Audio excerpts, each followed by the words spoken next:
ইন্ডিয়ায় এবার মাঝ পথেই দিল্লি থেকে ওয়াশিংটনগামী এই এয়ার ইন্ডিয়ার বিমান বাতিল করা হয়েছে। অবশ্য জ্বালানি ভরার জন্য নেমে আর উড়লই না সেই বিমান।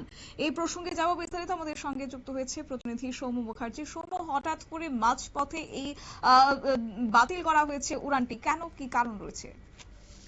দেখো, সব দিকে জানা যাচ্ছে যে মঙ্গলবার গভীর রাতের দিকে দিল্লি থেকে ওয়াশিংটনের উদ্দেশ্যে এয়ার ইন্ডিয়ার AI-103 বিমানটি রওনা দিয়েছিল।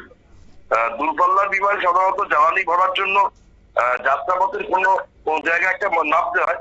এক্ষেত্রেও বিমানটি যাওয়ার কথা ছিল অস্ট্রিয়ার রাজধানী ভিয়েনায়। সেখানে বিমানটি জ্বালানি ভরে ফের বিমানটি চলে যাওয়ার কথা ছিল ওয়াশিংটনে।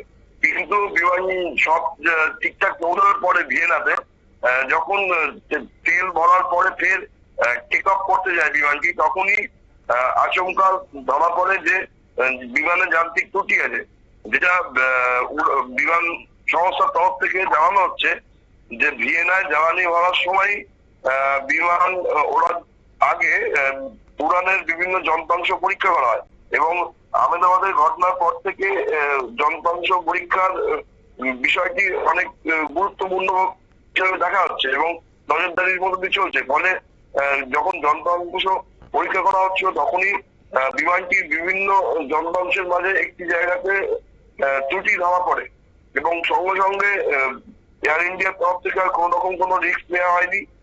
তারা ভিয়েনা থেকে ওয়াশিংটন যাওয়ার যে যাত্রাপথ ছিল বিমানে, সেটি বাতিল করে দেওয়া হয় এবং তারপর সমস্ত যাত্রীদের বিমান থেকে নামিয়ে নিয়ে এসে যাদের বিনা ভিসায় অস্ট্রিয়ায় প্রবেশের সুবিধা আছে তাদের বিমানবন্দরের বাইরে হোটেল রাখার ব্যবস্থা করেন এবং যাদের বিমানবন্দরের বাইরে যাওয়ার সুযোগ নেই তাদের অস্ট্রিয়ার অভিবাসন এবং নিরাপত্তা সংস্থার সঙ্গে আলোচনা করে এয়ারপোর্টেই থাকার ব্যবস্থা করেন।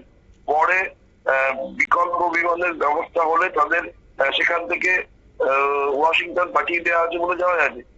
কিন্তু এই বিষয়টাকে কেন্দ্র করে যাত্রী যারা ছিলেন তাদের মধ্যে প্রবল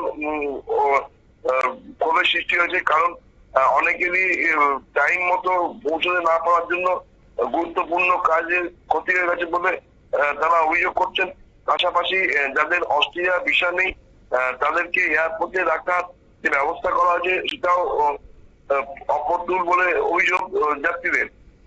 পাশাপাশি এয়ার ইন্ডিয়া যেভাবে আহমেদাবাদের দুর্ঘটনার পর থেকে দেশ এবং বিদেশের বিভিন্ন ফ্লাইটে গন্ডগোল ধরা পড়ছে, যান্ত্রিক ত্রুটি ধরা পড়ছে এবং মাঝপথে জরুরি অবতরণ করতে হচ্ছে, তার ফলে এয়ার ইন্ডিয়ার যে পরিষেবা তার প্রতি একটা আতঙ্ক এবং অভিযোগ উঠতে সহায়ক হয়েছে গোটা বিশ্ব জুড়েই।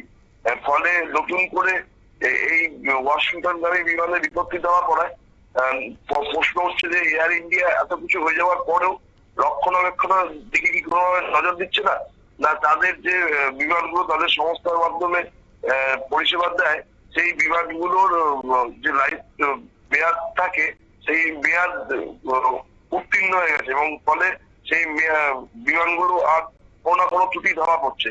এই বিষয়টা নিয়ে প্রশ্ন উঠছে। শতাব্দী, ধন্যবাদ। এয়ার ইন্ডিয়ার বিমানে আবারও বিপত্তি। দিল্লি থেকে ওয়াশিংটনগামী বাতিল করা হয়েছে সেই বিমানটি মাঝপথে। বিমানটি জ্বালানি ভরার জন্য যখন অস্ট্রিয়ার রাজধানীর ভিয়েনায় অবতরণ করে তারপরে বাতিল করে দেওয়া হয়েছে বিমানের বাকি যাত্রাপথ। রীতিমতো আবারও কিন্তু যাত্রী নিরাপত্তায় প্রশ্ন এয়ার ইন্ডিয়ার বিমানে। নিয়ে নিচ্ছে ছোট্ট একটি বিজ্ঞাপন বিরতির, সঙ্গে থাকুন।